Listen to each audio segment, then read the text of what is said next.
বন্ধুরা, আমরা প্রায় সময় দেখে থাকি কোনো না কোনো অসুখে অসুস্থ হয়ে পড়ি।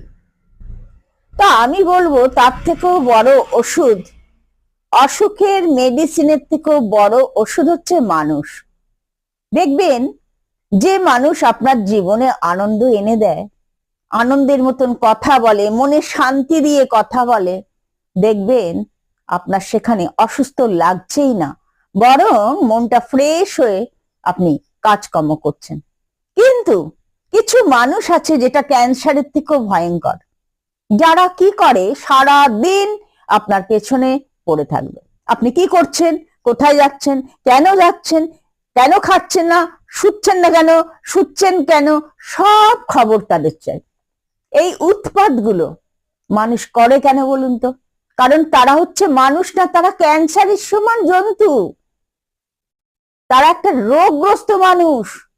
তারা, তাদের ক্যান্সার হলে যেরকম কষ্ট হয়, সেই মানুষগুলোরও অন্যকে দেখলে সেই কষ্টটা হয়। তবেই তারা অন্য মানুষের পিছনে সারা দিন পড়ে থাকে। তাই বলবো, কিছু মানুষ ক্যান্সারের মতন পড়ে থেকে কোনো কোনো মানুষকে অসুস্থ করে দেয়, আর কোনো মানুষ মানসিক শান্তি দিয়ে তাকে তার অসুস্থতা সুস্থতে পরিণত করে দেয়।